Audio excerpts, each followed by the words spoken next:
45 minutes that we're going to spend together, I'll try and make it worth your while. So as we get started, what I am going to do is give you a quick snapshot or a quick trailer into what I am going to be, talking to you about through the next maybe about half an hour. I have for you 3 stories and associated with that 3 learnings, and I'm bringing that to you in the context of democratic learning. While my slides are still coming up, what I am going to, recommend is that we get started. Again, a warm welcome to all of you who've been able to join me today. We've got some interesting participants from TCS, KPMG, Coffee Day, and I'm hoping we can use this space to get to know each other. So first things first, just so that I get the expectations right, I want to run with a quick poll. Now, those of you who are familiar with WebEx will notice a small panelist screen on the top right-hand side, and right below that you'll see a little hand. Can you find your way to that screen, please? Excellent. I need you to raise your virtual hand. Thank you, Ankita, for taking the lead. But for all others, what I need you to do for me is raise your hand. Hold on, let me ask the question. Maybe it will make more sense for you to raise your hands once you've heard my question. So is it a fair assumption then that the group that I have on the call today are folks that have been in the learning space for a while now and think it's time for us to dramatically change the way we approach learning? Alternatively, you've been in the learning space for probably longer than I've been, and you're really bored with the way we take learning out there. Is there someone in this group who's itching to try something new? And the last option is there someone in this group who's really sick and tired of spending 75% of their time following up with people to come into the workshop? So I've given you 4 options. If any of those 4 apply to you, please go ahead and raise your virtual hand. So I can almost see 75% going there. So I was wondering, Shobha Singh from TCS, Murli from KPMG, are these challenges that you face usually, or these things that you've probably just learned to live with? Which one is it? I'll be curious to know through the course. But the remaining group here seems to echo a lot of what I'm thinking. I couldn't align and empathize with you more. I've been in learning for close to, I think it's almost about 14 years now, so that the resume needs to get updated. And all of the above apply to me.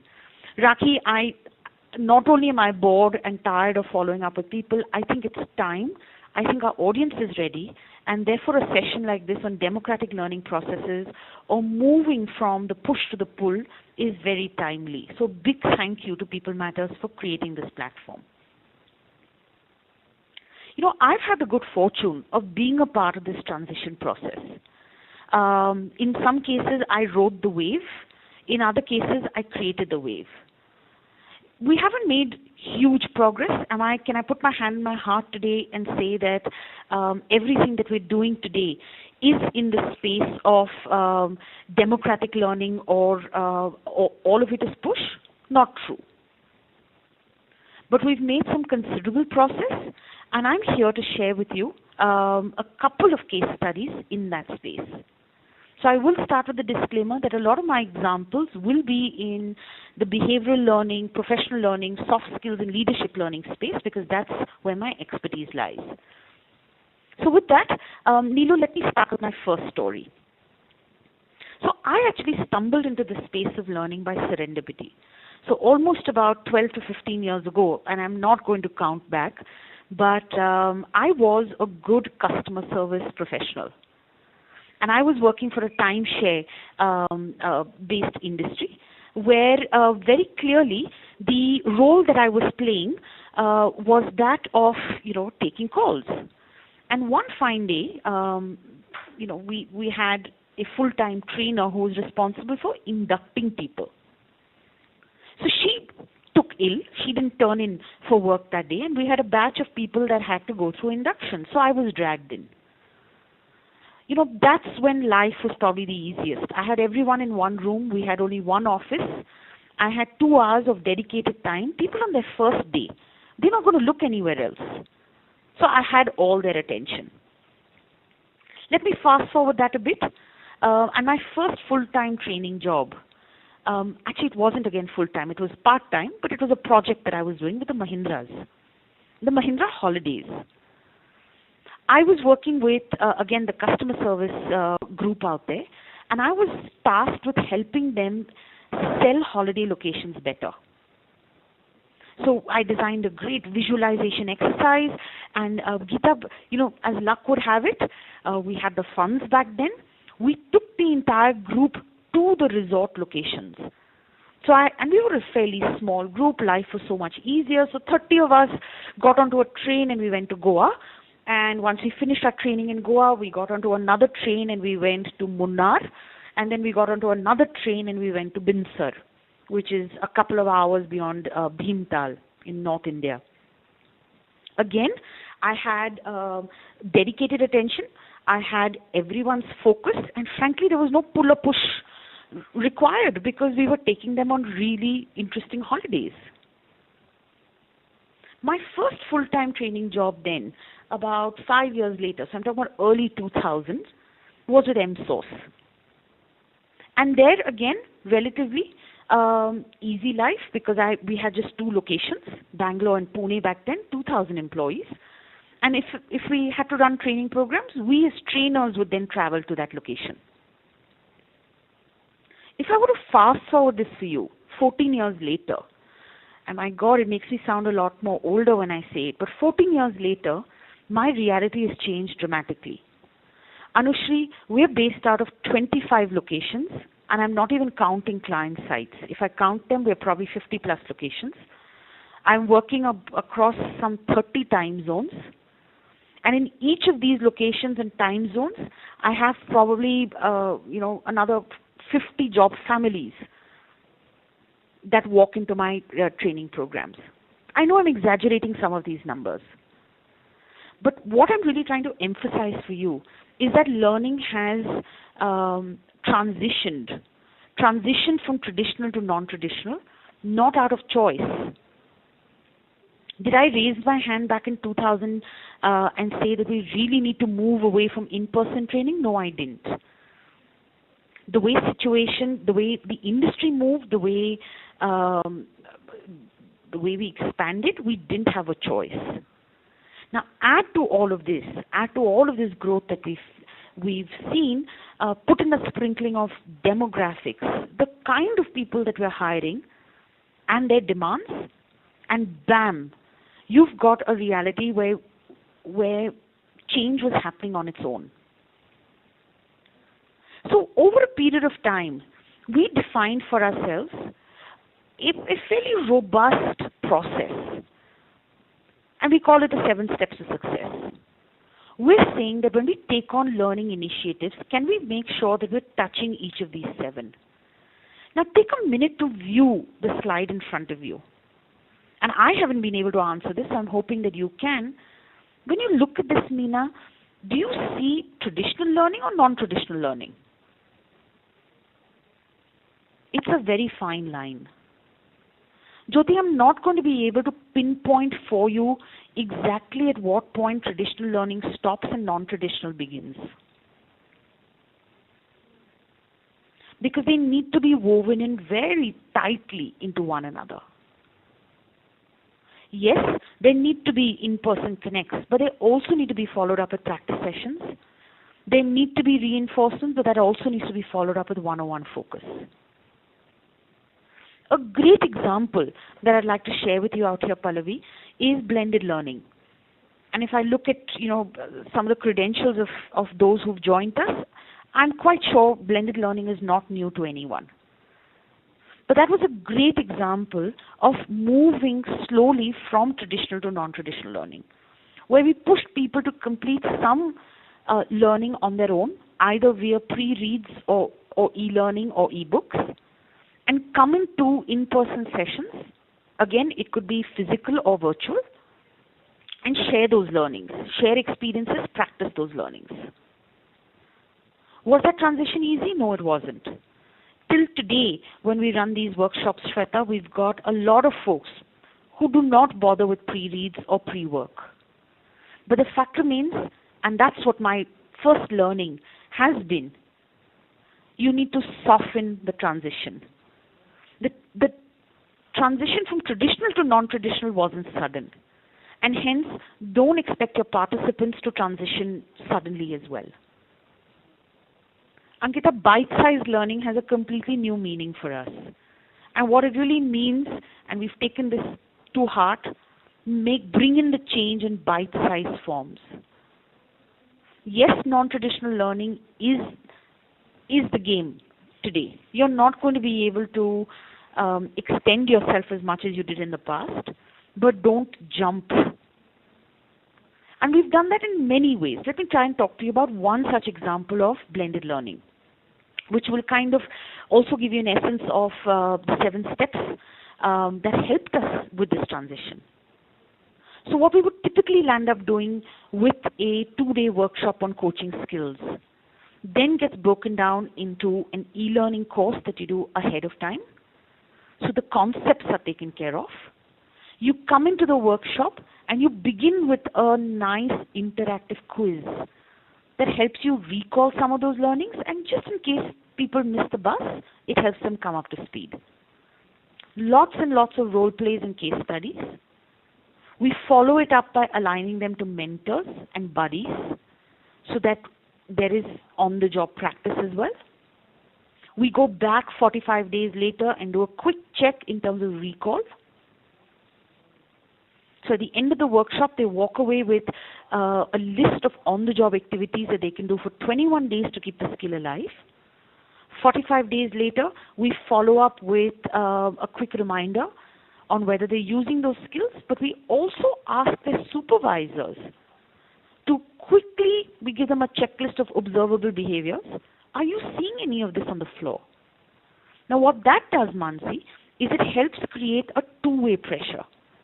Your manager is also now interested in viewing you practice some of the skills that you learned.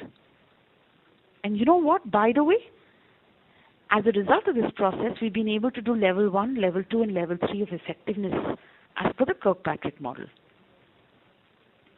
You're right, it's not as easy as it sounds. We're not successful 100% of the time. But one of the lessons that I'm going to bring up for you later, but let me repeat it now in any case, find yourself early adopters. Find yourself one small intact group that is willing to experiment, and before you know it, you'll be able to then take it as an idea to other groups as well. Begin small.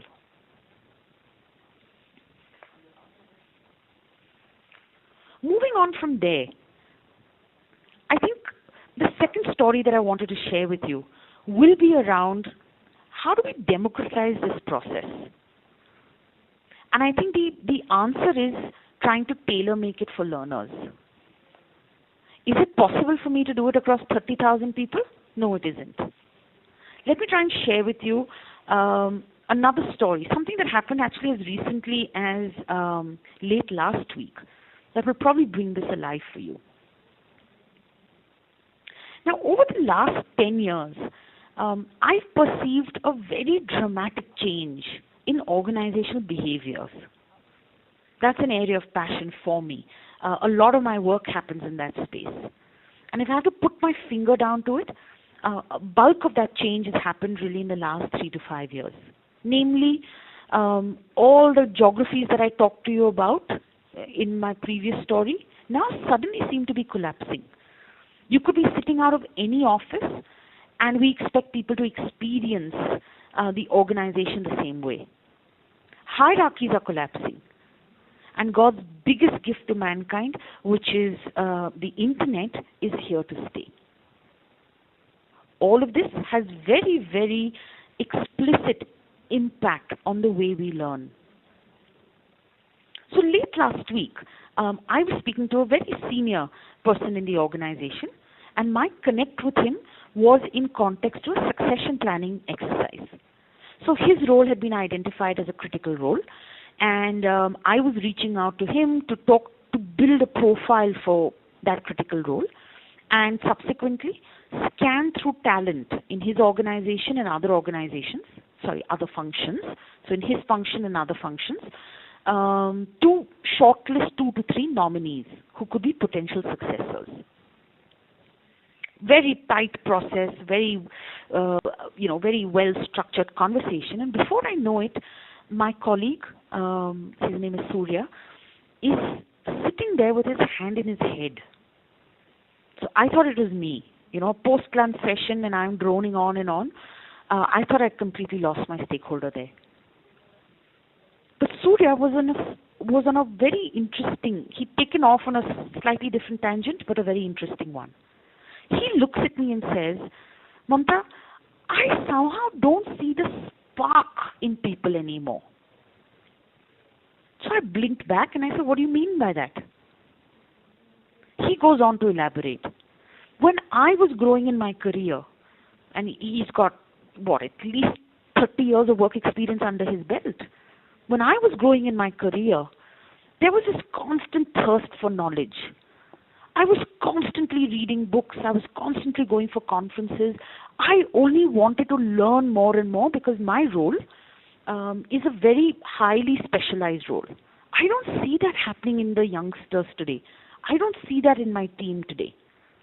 They are not interested in learning. So even if I identify a successor, the jump will be very big for him. A very valid point.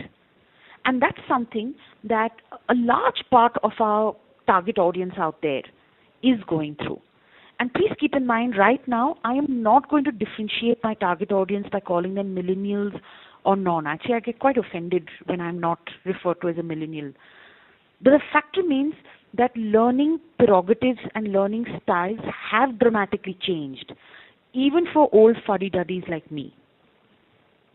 It's changed because the environment around us has changed. The internet has occupied so much of space in our lives, we don't have a choice. It's interesting to see the way people adapt to the internet, and the example that comes immediately to my mind is my mother. She hasn't grown up in the internet era. Yet today there's not a single question that can go past her without a ready-made answer. And that's only because she's got her iPad hidden behind her. So we looked, both Surya and me, wanted to spend some time trying to break down this new phenomenon that we were struggling with. And what became very evident is the books that Surya was relying on tremendously in his early years has been replaced by the internet. You don't need to lug around these big books. You don't need a library membership. You've got everything at the click of a finger. He complained about people not wanting to get into groups and discuss. The same discussion groups are available online. The point that both of us stumbled upon eventually was the fact that learning is still happening. It's happening more implicitly than it's happening explicitly. So it's not in your face anymore. The preference to on-the-job learning, the preference of learning while I run, the preference of learning while I observe is become much higher in my view. I don't think your target audience has reduced, the interest in learning is reduced. If anything else, it's only increased. But they don't want to be tied down. They don't want it to be formalized. They're still as greedy, if I can use that word, to pick up learning. So the second learning, or the second lesson that we've learned over the last 3 years in specific, is learning cannot be typecast to fit my calendar or to fit my KRAs. So as a learning head, I've committed to certain hours or certain number of training opportunities. That still holds good. It's just that it needs to use a different framework altogether. Now, keeping these two important lessons in mind, we then embarked on a very interesting journey where we picked a pilot in the form of our leadership learning capability, and we said if implicit learning is pretty much in our face today, and the transition for people needs to be slow, what can I do to dramatically turn things on its head? And we looked at leadership learning as the first place that we wanted to experiment with. It's not something that we picked out of the sky. There was a very clear problem statement that we were trying to deal with, which is our leadership challenge. All of this is going to be very familiar to you as well. Where very clearly the world has changed. There's a lot of need for specialization, yet our middle managers and our frontline managers to a large extent had grown by default. World was becoming complex, managing people was becoming complex, and yet in pockets growth was seen as an entitlement. And therefore most companies as well as ours, we found the middle layer getting fat, just like in middle age, yet our succession pipeline was weak, the quality of managers was left a lot to desire, and more importantly, when there were growth opportunities, we couldn't dip into this pool. Now there were two things that we could have done here. So we could have taken the traditional route. We could have gone down, Lloyd, the normal way of developing a fantastic leadership development workshop. 2 days, 3 days, 5 days, name it, we could have done it.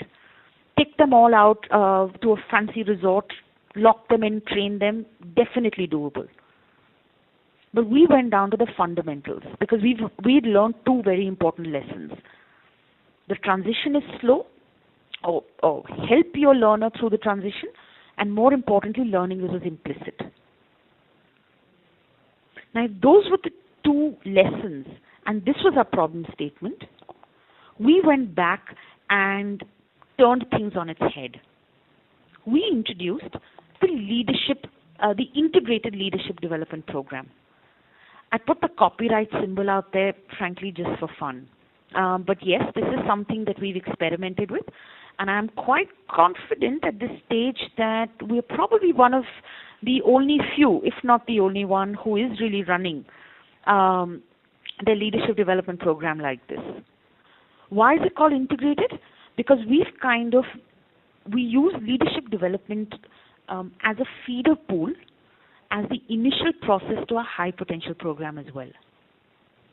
So let's talk about how it would have been done in the past, or the traditional approach. Traditional approach would have been a nice 3 to 5 day workshop for leadership development. What would I have done to select high potentials? I would have done a nice 9-block potential performance measure. Managers would have nominated people, and I would have, voila, landed up with a pool of high potentials. That wasn't good enough for us in the new age. That wasn't good enough for us in a situation where learning was becoming more and more personalized and customized. So we broke this entire mammoth dinosaur down into two parts. First, we looked at leadership development, and that's what you see on your screen as track number 1. Here we said, no more pushing and pulling. Leadership development will be henceforth organized in a formal as well as informal manner. So there will be a classroom component, but that will only be 20% of it. 80% of the leadership development opportunities will be available outside the classroom, where you can touch and feel, practice, learn from peers. Because network-based learning or peer-based learning continues to be the strongest form of learning. And all of these events, keep in mind, are optional. No one forces you to attend any of these. So Bhavani, you sign up for what you're comfortable with. Depending on activities that you complete, you earn credits. Now these credits will then serve to be an entry point into the high potential program. You're not going to get in automatically. Damodar, you still need to go through an assessment process, but you're defining your entry into the high potential program based on the effort that you're putting in and not how your manager perceives you. a big dramatic change for us. Yes, there were still concerns. Will the wrong people be earning credits? Will the jobless ones be earning credit? In Hindi, we have a word called, will the Vela people be earning credits? Very possible.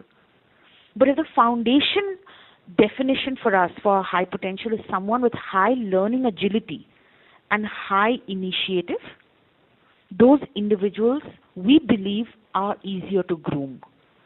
So look at two distinct profiles for yourself. Madhavi is someone who you have to drag in.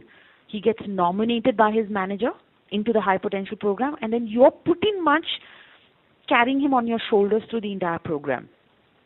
Versus an individual who's already displayed his initiative and learning agility by participating in X, Y, and Z on his own, and he's learned along the way. An individual like that, you have to give just about 10%, he'll walk away with 80% from that learning. Those are the people, at Mphasis, we want to call our high potentials. So once we defined what a high potential meant for us, we opened it out and said it's democratic. You decide whether you want to be a part of this program. You decide which activities you want to participate in, and you decide how many credits you want to earn. The end result or the end goal, very attractive. We'll make it look as sexy as possible. We will make you go through the best workshops. We'll give you all the visibility. But the initial choice is yours. Pillar number 2, which is a talent review process, was introduced as a check and balance process. So yes, Murli, it is up to the individual. Yet we wanted to have the right people earning credits. We want to give an extra push to the right people to earn credits. We want to make it a little easier for them. So the talent review process is still done by the supervisor, is still done using a 9-block, but as usual, we've given it a twist. I'll come to that in a bit. Now, once you've earned the right number of credits and you are in that top 20% in terms of people who've earned credits, you get invited into a selection exercise, which is really nothing but an online simulation or an assessment center. If you clear that, you then get to participate in the Accelerated Development Program, and you're given priority through the succession planning exercise. So a lot more visibility and a lot more priority. The last one becomes extremely important in large organizations like us, Pallavi, where individuals can get lost in the melee very quickly. Now, if you look at this entire process end to end, one thing that we were very prepared for right in the beginning was, for all you know, we may land up with 2 high potentials, or 1 or none. And that was a conscious call we took, and we said we're fine with that. We'd rather work with 2 high potentials than 350, which is really what the numbers looked like when we ran it initially. The 2 will be worth 350 because they've got the right DNA. And it's just so much easier to run along with them.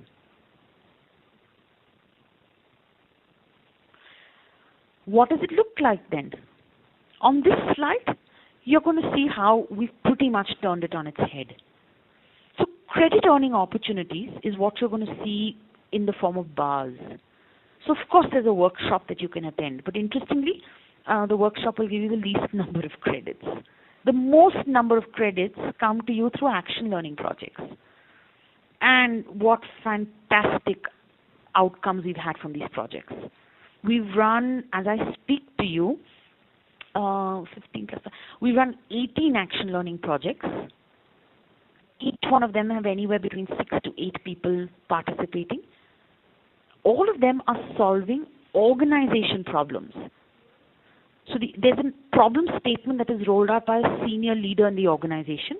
Every action learning project has a sponsor, a mentor, and a guide. And you've got 6 participants that literally tear their hair apart and burn the midnight oil to come up with an organization-wide solution. I had the opportunity of mentoring a group And it's safe to say I learned a lot more in that process than I've learned from working with the direct team. Other popular opportunities created and obviously have gotten a lot of excitement going was the workplace mentoring program. In a jiffy, we were able to create a culture of peer-to-peer coaching and mentoring. Cross-functional, cross-location, cross-geographies, some brilliant conversations that are happening there. No one's pushing it.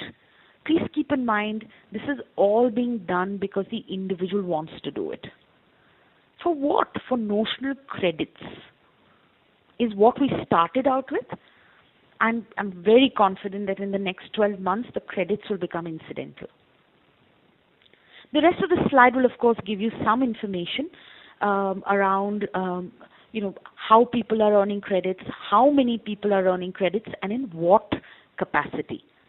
Yes, we've got a bit of a red flag also that we are very openly talking about, which is we don't have, our demand for action learning is much higher than the number of action learning projects. So we're constantly searching. We're constantly scouring the corridors to pick projects because this one has really caught the fancy.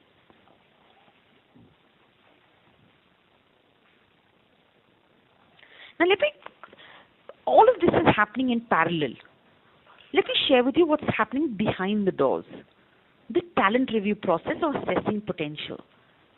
To remind you, we agreed that potential for us is a core factor of learning agility and initiative. It's very, very core to who we define as high potentials. So yes, we went back, we used the 9-box, we've refined it a little bit. So if you see the screen in front of you, it has potential mapped against performance. We've given the boxes certain legends. So we believe the orange box are future leaders ready to take on larger roles, pretty much in the immediate future. The greens are in the pipeline, nurture them, watch them. Blues, emerging stars, maybe in some cases wrong job, wrong role. And the whites are those that we probably need to invest a little bit more in their current role.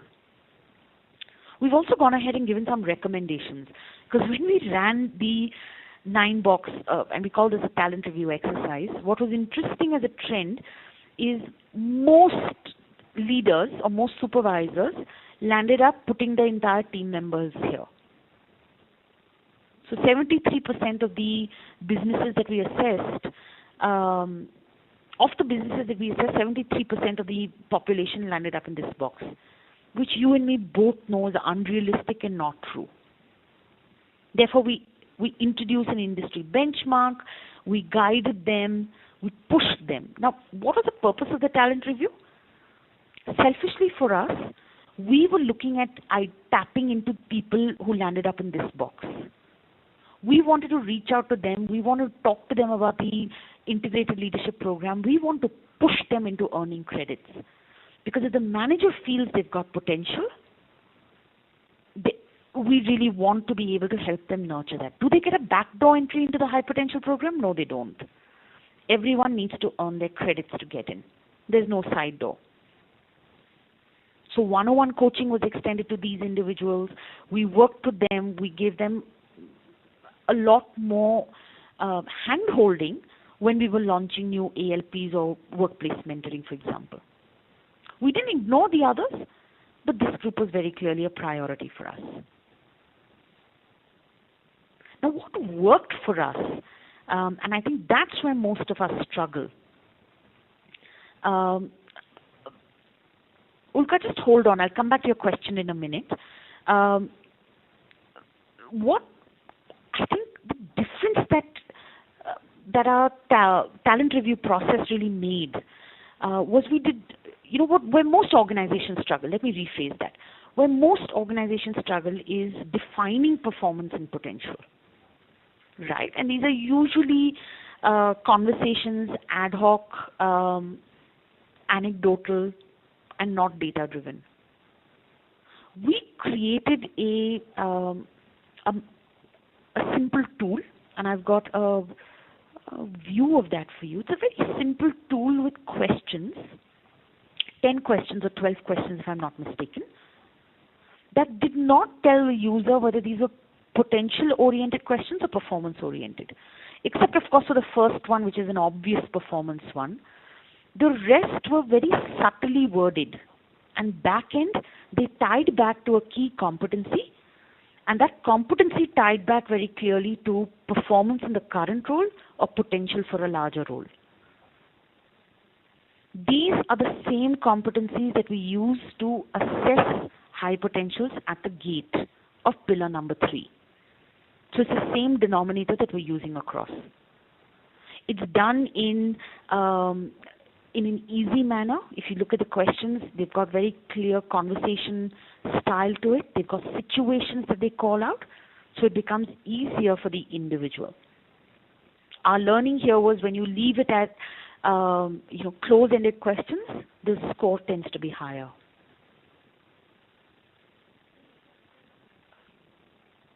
Now, all those who landed up, to remind you, in the top, at least minimum one, maximum 2 conversations with them, 101, talking to them about, making them, of course, feel good, that their manager thinks they've got a great shot to make it to the high potential program. Here are activities. What can we do to speed this up for you? In most cases, just the personal attention helped. What was our learning through these 2 key processes? Horses for courses. You can't use a one-size-fits-all, especially in a program like leadership development and high potentials. You're not going to be able to pick generic high potentials for the organization. And trying to build leaders in a generic manner is great. It's very easy on me as a learning head. But every individual that I work with has a different learning priority, a different learning style, and more importantly, the ROI is very different for each one of them. Our biggest learning was, of course, identify a key sponsor through this entire program, communicate as often as you can. But thumb rule, it needs to be about differentiation. And differentiate in what form? Not, again, on a framework that I think is right. Allow the learner to choose as much as possible. Give certain opportunities, but allow them to choose, because their commitment to the learning process is much, much higher when it's democratic. When they believe they've made the choice, it's a lot easier also for you to hold them accountable. Let me stop there for a bit of a breather. That was quite a bit of talking from my end. I'm glad to open this up for questions.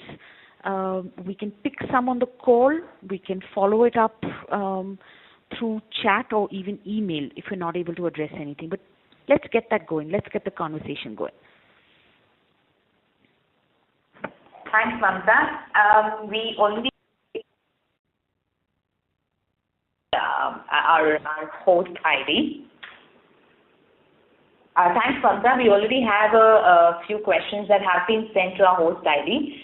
To start on with, how can a buy-in be brought in to have action learning projects practiced, especially when the organization, who's a traditional one, the management believes in classroom learning? So you have to just repeat the first part of how can a change be brought in on action learning projects? What was the first part of the question? How can a buy-in be brought in to have action learning projects practiced in an organization? Okay, so here's my take on it. I'm going back to lesson number 1. Let the transition be slow. And what I really mean by that, I'm sorry, I'm all over the place because I'm so excited with this question. Action learning projects, in my view, are the single most single most strongest, and excuse my grammar out here, but the best way for people to put learning into practice. Because in the course of that action learning project, which could be 3 weeks or 3 months, whatever you define, they're not only able to practice the skill, but by they're building networks, they're learning about the organization. So you've got business acumen and relationship building as two competencies that they're building side by side without them even realizing. So there's no debating the fact that action learning and coaching, in my view, are the two most important learning methodologies that we have today. For an organization that's a little conservative and continues to believe in classroom, I see no harm in trying to marry the two. So go back to your first lesson of the slow transition. Let them come into a classroom. The action learning project could be a mini action learning project in the classroom itself. You could give it to them as post the workshop that you conduct. So it need not run standalone. It works beautifully standalone. You can convert it.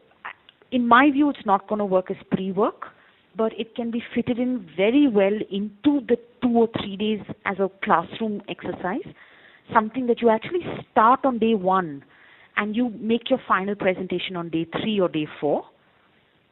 Or you can follow this up as an activity that the group continues to do post the workshop.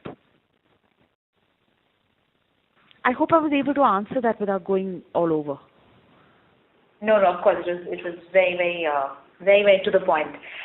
We have another question from Anushri, who asks that in a VUCA environment, how can you sustain the development initiatives when there is a budget freeze, merger and acquisition, organizational strategy change in an organization? So I only heard budget. I didn't hear anything else of your conversation, honestly. And I'm so glad you asked that question.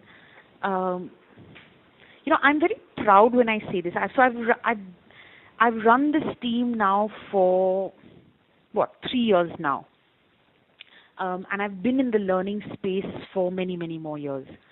But I pretty much run my shop on a zero budget. It's a zero budget, zero expense business that I run.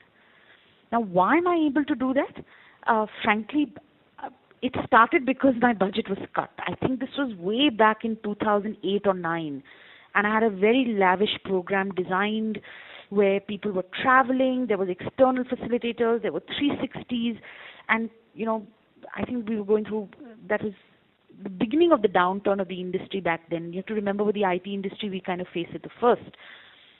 And in a jiffy, my budgets were cut. And since then, so while it started out as, out of necessity, till today, I run, leadership learning today is run on zero budgets. So my entire ILD is run on zero budgets, except for the assessments piece. Because it's the first cycle, because I want to bring in quality, I want to get it right, we're running with a partner. But I can promise you, in the second cycle or the third one, I will take it internal.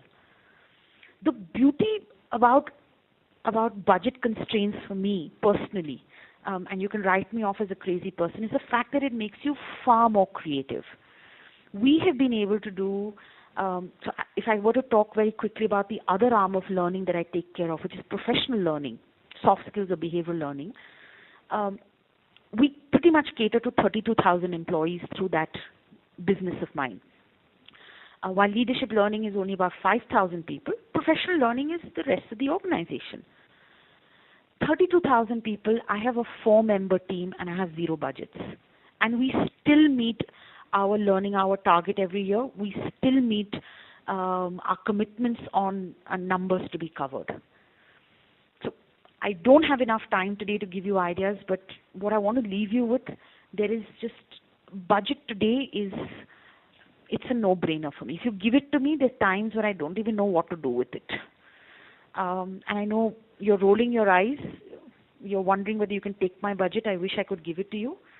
But I found fairly interesting workarounds without that. Thanks, Mamta. I know we are running a little behind schedule. We still have a few more questions. Let's take this question as the last for the session, and the rest you can, of course, take them offline. Are all high potentials best for succession plans? What has been your experience so far? So great question.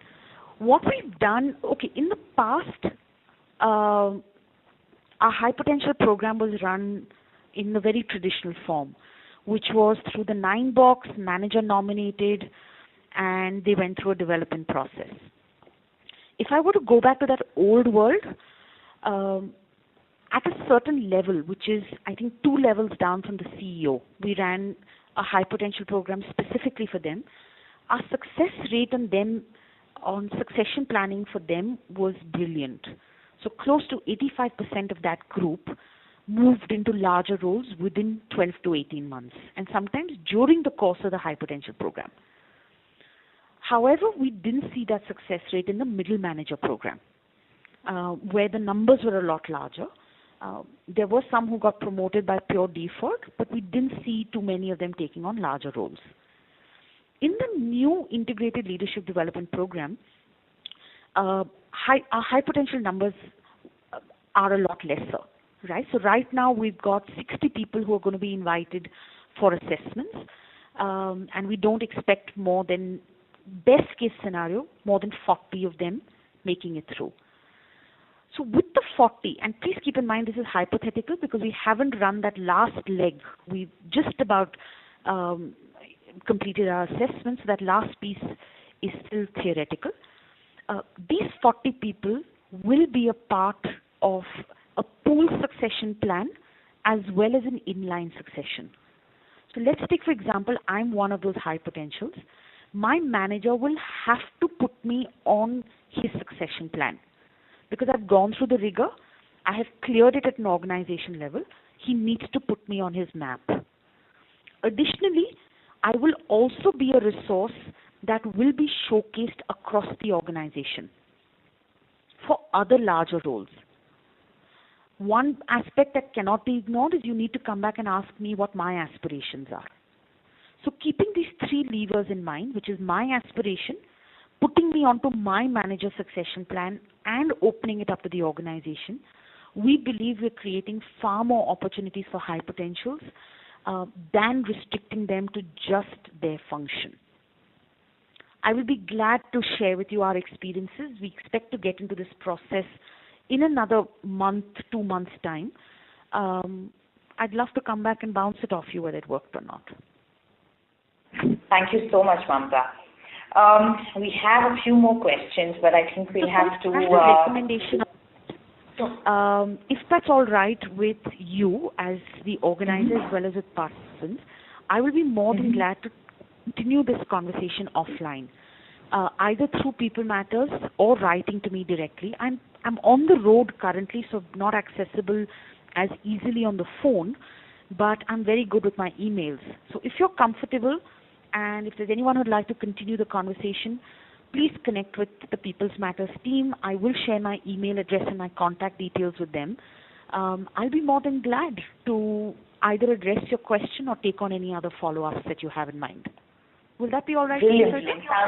Absolutely, sounds like a plan. So we will share with all the participants, whoever are interested to actually continue this conversation with you, a few more unanswered questions. I'm sure they will get in touch with you on your email. So with that, with all the informative facts that we are going on, we may have to wrap up this webinar today, an interesting webinar. Once again, I would want to thank the L&D Leadership League partners, Center of Creative Learning, Cornerstone on Demand, Great Lakes Institute of Management, Chartered Institute of Management Accountants. Finally, a very special thanks to Mamta for making it very interesting, interactive, even on a webinar. We have got a great response already. I'd like to thank everybody who has been a great audience for today's webinar.